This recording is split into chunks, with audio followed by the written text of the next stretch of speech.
Hello and welcome to this episode of Discovering Classics, where you're going to see me taming a small Fiat. No, it's not going to be this Fiat 500 Abarth. It will be this car, a Fiat 126P from 1987. The car was introduced in 1972 on November 9th at the Torino car show. 2 days later, it was shown in Poland, in Warsaw, because the communist government in Poland signed an agreement a year before to have the right to reproduce this car in Poland. And so they did, from 1972 to the year 2000, when the last batch of production called the Happy End was produced. They actually made more than 3 million copies of this small Fiat, so most of them were made in Poland. In 1972, the car was supposed to fill in the gap between the still produced Fiat 500 and the car of the year 1971, the Fiat 127, which was a front-engine car. The engineers in Torino decided to lower the production costs, and they decided to keep the engine in the back of the car.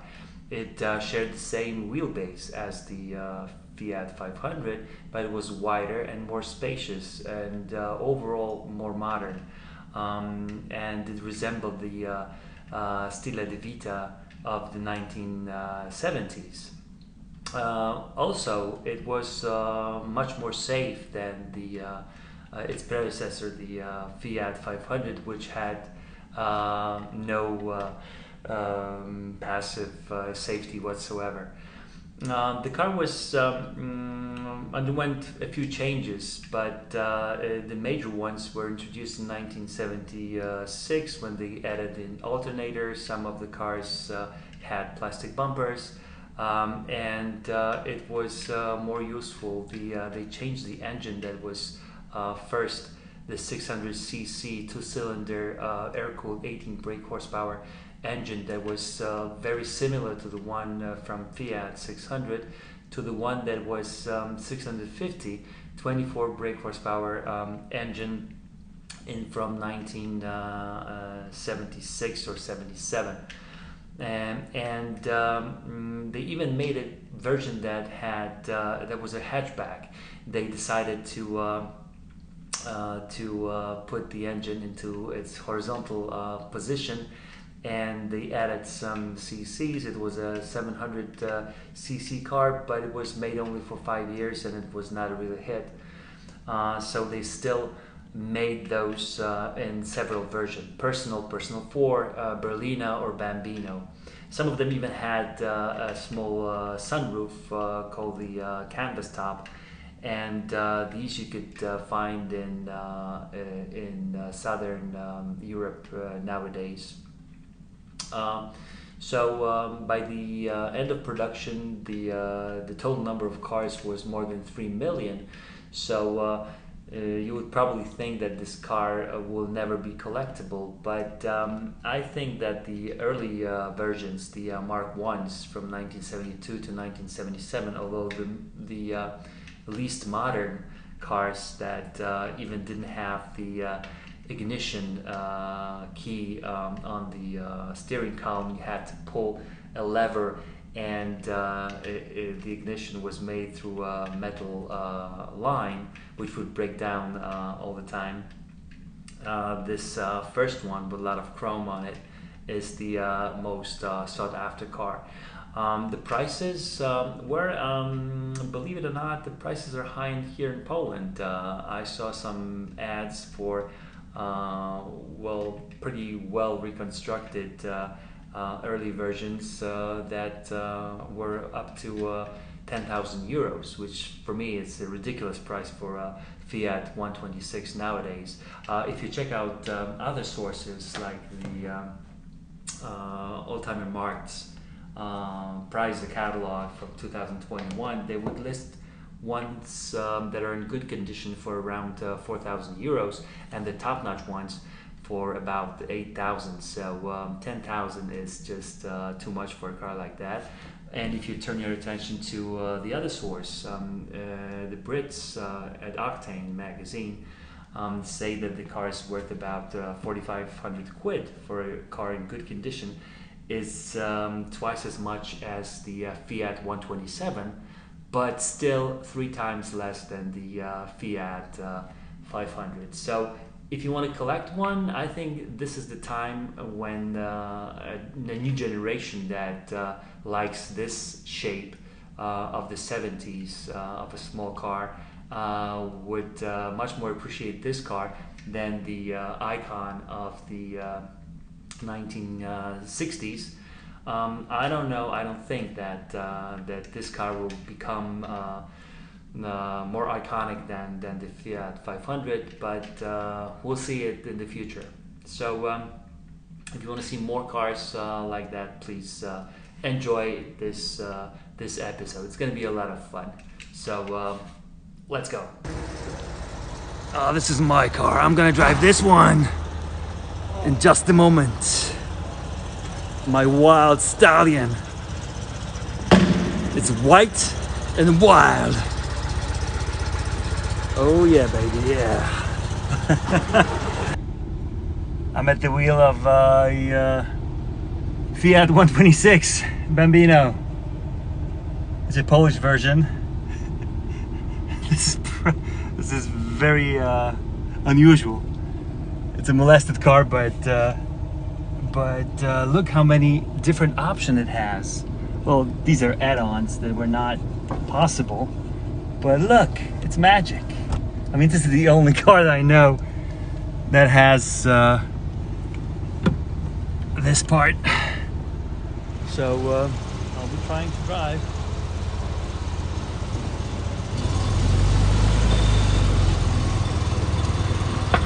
Okay, and we're moving.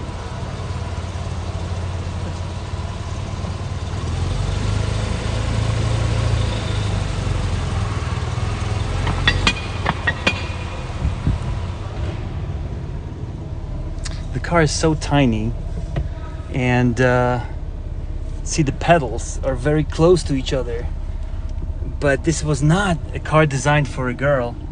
It was designed for guys, and believe it or not, a lot of people twice my size were driving it. They used to remove this this seat, and they were driving from the rear seat. So that's another Poland's original. All right, Żuk is getting out. I'm going to be trying to get behind it. So, oh, there's another Fiat. Oh, this is the 126 Bambino that showed me. So this is the original. We're driving in a Polish version of that. It was assembled in Poland. So I'm just ready. I'm not at the full position, but I'm taking my time, getting ready for the signal from Łukasz, who's going to be carrying the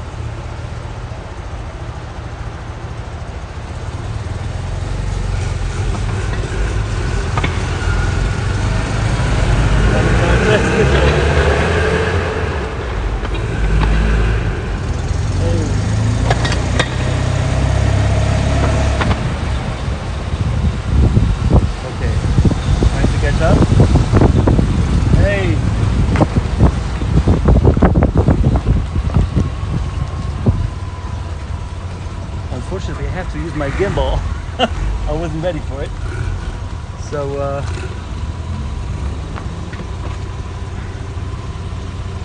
it's a lot of fun. Really. So there,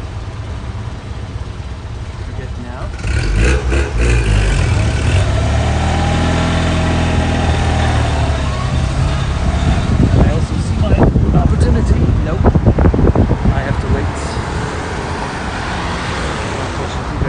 Traffic. Okay, thank you.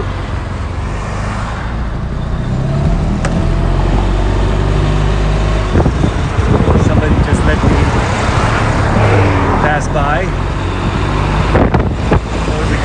Samaritan, good driver, and we're driving.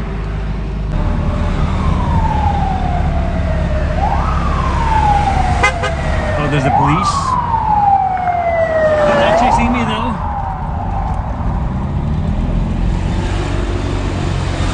We're driving up the hill.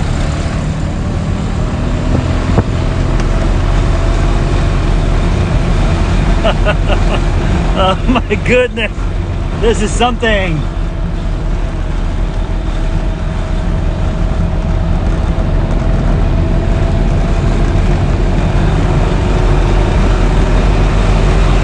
Is this fun or what? All right, I'm going to switch to third gear. Yep. Driving only, okay, I have to stop. All right.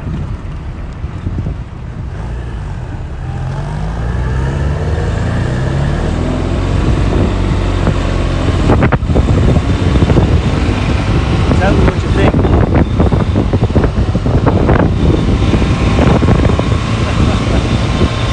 This is a time capsule.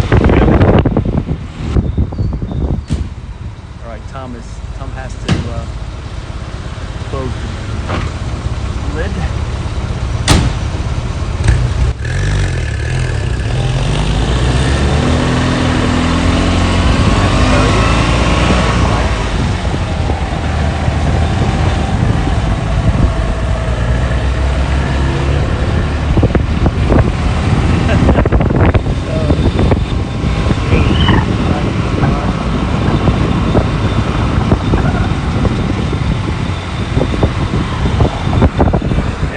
See,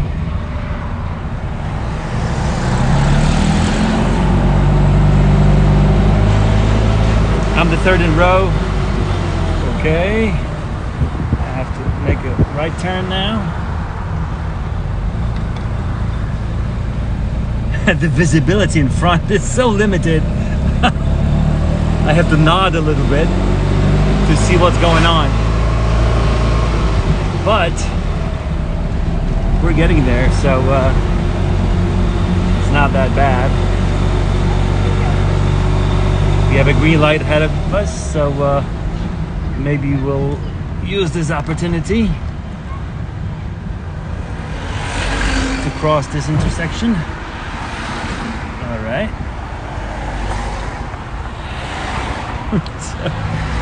Okay. Gotta go.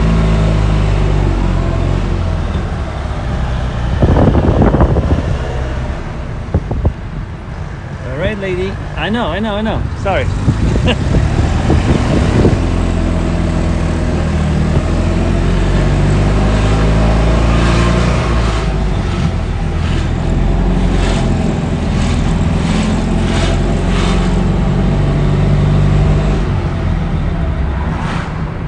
It's a fun car, really. It's a micro car as well, but believe it or not, this was, along with Serena, this was a cornerstone of Polish automotive industry. Every automaniac wanted to have a car like that. It was affordable, but during communism, you would probably have to work for about 2 or 3 years saving money to buy this car. So, but it's so fun. It's really, it's a lot of fun. I want to ask you for your comments on seeing me inside a car like that.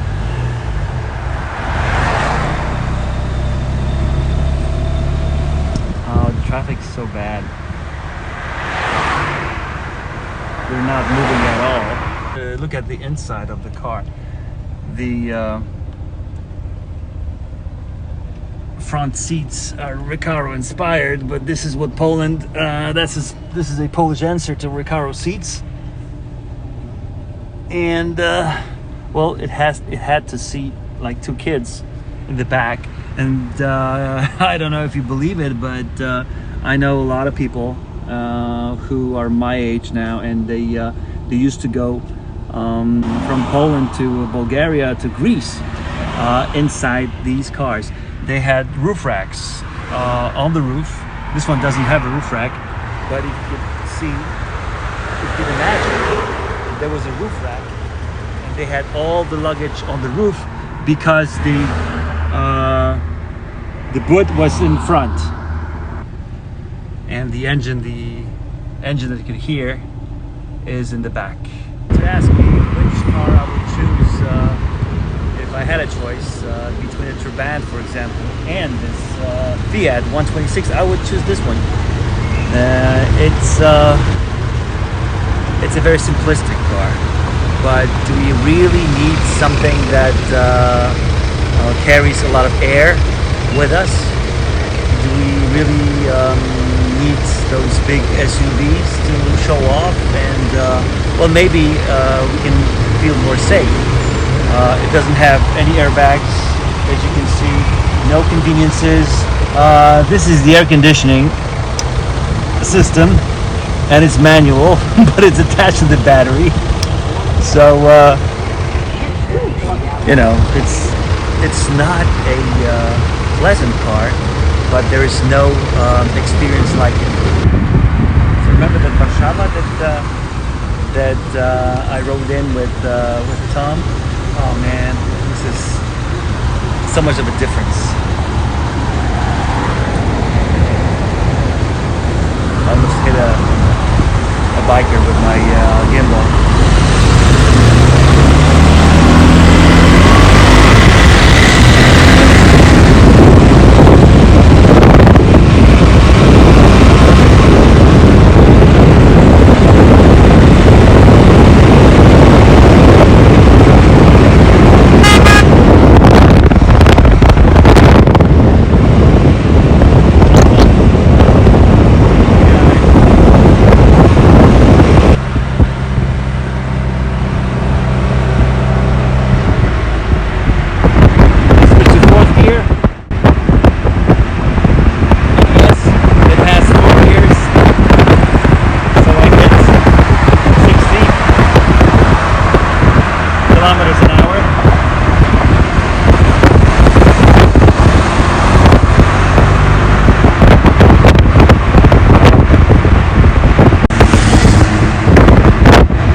To keep up behind Żuk.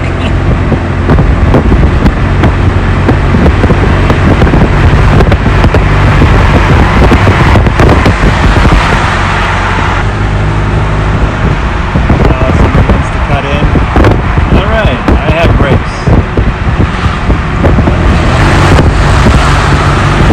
That's 70 kilometers an hour.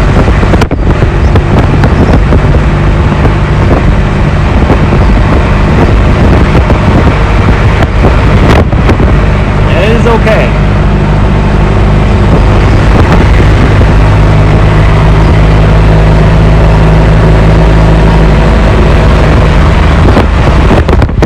I don't want to pass Tom.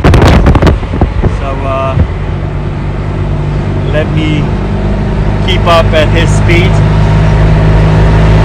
Okay, he's passing, so I'm going to take the opportunity. 90 kilometers an hour, so that's 55 miles an hour. Pretty noisy, but I have my window totally open.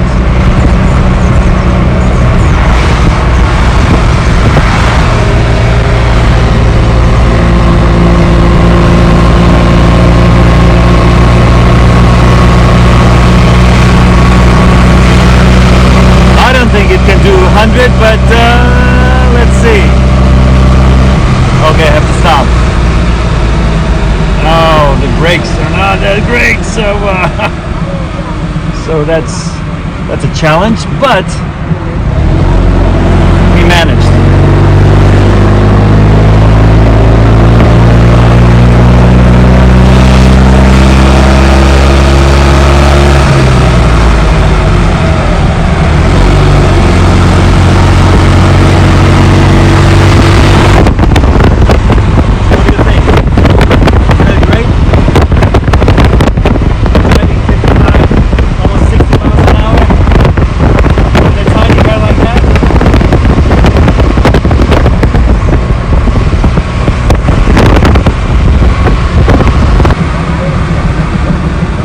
brakes are not great, but if you know what you're doing and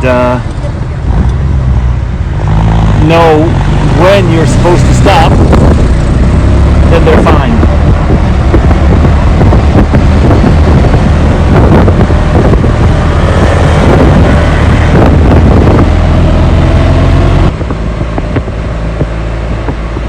Yep.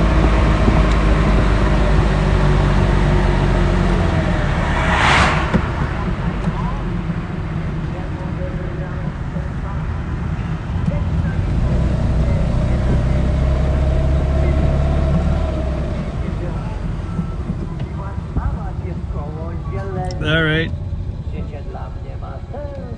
So what do you think about this one crazy ride? I was very happy to help out Thomas and Lucas. It was Lucas's car, and I was able to drive it for almost 30 minutes. It reminded me of my youth. I never had a car like that, but I used to drive a lot of these that belong to my friends, and it was not that easy to really drive this car because one hand was occupied with the gimbal, and the other hand, the right hand, was on the steering wheel and on the gear shift. And you have to remember, this car did not have a synchronized transmission, so it was a problem. But still, I was able to achieve almost 100 kilometers an hour, and it was really one hell of a ride. So stay tuned for more of Discovering Classics, and hope to see you soon.